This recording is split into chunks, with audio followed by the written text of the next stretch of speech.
Oh, hi everyone. I'm currently reading a comic book, and while reading it, it made me realize something.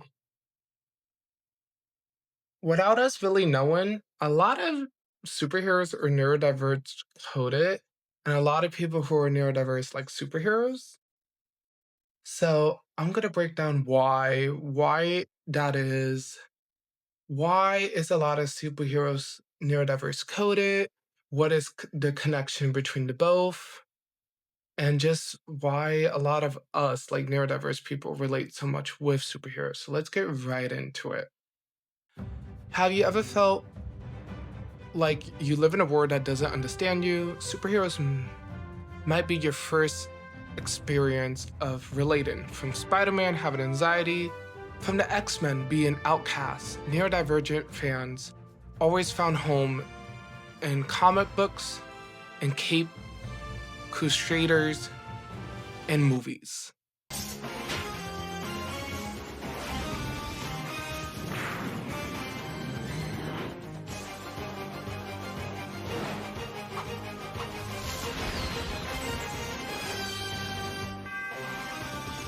Hi everyone, and welcome back to the channel.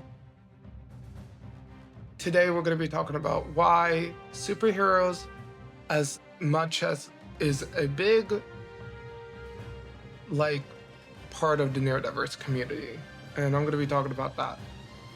So why many superheroes are neurodiverse coded? What I mean by that is metaphorically neurodiverse. They're not actually neurodiverse, but they do have tendencies of being really neurodiverse coded. Like, for example, Peter Parker, he gets overwhelmed with stress. His spider senses can be kind of like, if you think about it, sensory overload, trouble in school, difficulty focusing, ADHD, gut senses, emotional reflexes. Very neurodiverse coded. As well as, I'm going to put a source down below, but Hello Kristen, neurodiversity, pop culture, why Spider-Man is so relatable.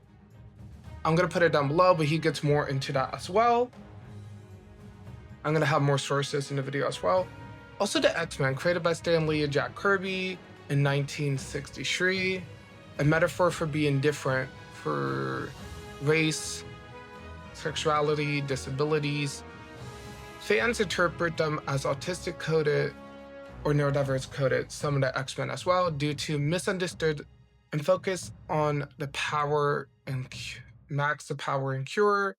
I will also put the source down below, but Danny Perry, X-Men, the muted metaphor from civil rights to neurodiversity, public standard of 2016 goes more into that as well. But you can really see that with superheroes. They weren't born broken, they was born different and have powers, so we could kind of relate to that as neurodiverse people. Especially when you see someone like Spider-Man or like a Superman or like an X-Men be considered an outcast or different, you could kind of relate to that. Now on to the other part of the video. The inner struggles, masking emotions, and control. So many neurodiverse folk constantly emotionally manage, or aka masking. Like, for examples, Moon Knight is really relatable. Living experiences, mental health stigmas, inner control, relatable to neurodiverse people, especially people who have sensory issues or people who are dealing with like different emotions. I'll put the shirts below, but it's a really good article that goes into that.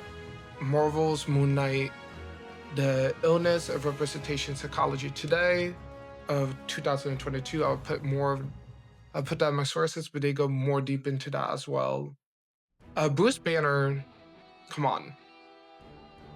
Emotionally distress, outbursts, attempts, suspenseful emotions. That's a neurodiverse breakdown right there. Trust me, sometimes I feel like the Hulk when I get overwhelmed or get autistic burnout. Like, don't tell me Bruce Banner is not neurodiverse coded. Just a little. And it's a source that also claims that as well.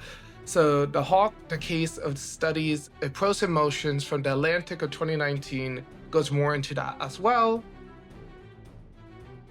When the world doesn't feel like you express yourself, you explode, or you ride, the heroes will show us the void.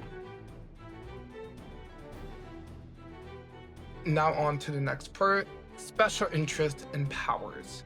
One of the most powerful things of being neurodivergent is passion and obsession. Hyperfocus. In any superhero word, it's called a superpower. Like for examples, Tony Stark, engineering, hyperfixation, engineering, and come on. Engineering, he's really focused. Impulsive behavior. Many fans read him as autistic or ADHD. Fan discussion online does talk about that.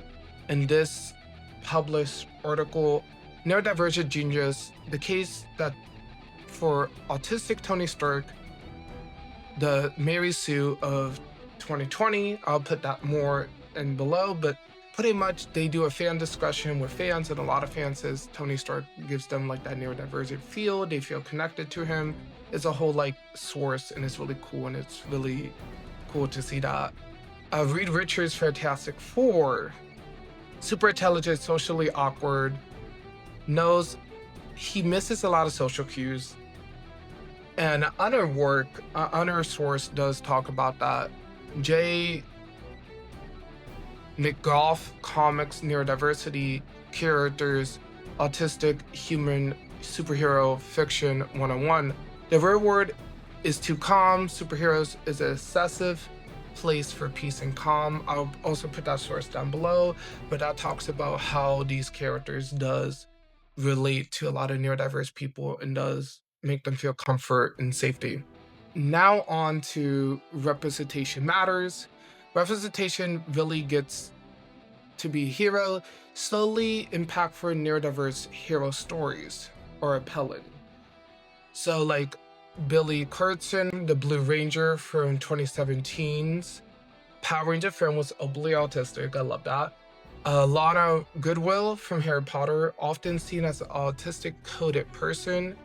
Scorpida from She-Ra Princess Power, confirmed autistic by the showrunner on Twitter in 2019. She openly said that one of the superheroes in She-Ra Princess Power was autistic. That was great. Legion, Dawn Handler. Sensory overload explodes with neurodiversity. Academic source that talks about it really goes more into it. Why can you not be normal for once in your life? From the problem of no name to emergence of a category of difference of disability it calls. 1999, coded term university neurodiversity. I will also put that source down below.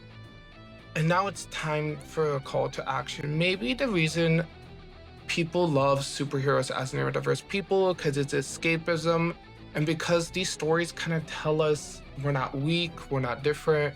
It tells us to call to action and really tells us it's okay to be different. And I really like it. And hopefully you guys liked the video today.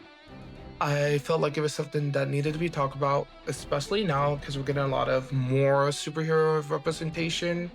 And I started noticing it a little by little. But after watching the latest Superman movie and reading some comics, I'm like, okay, I need to do a video on this. So hopefully you guys liked the video, and I will see you guys next time.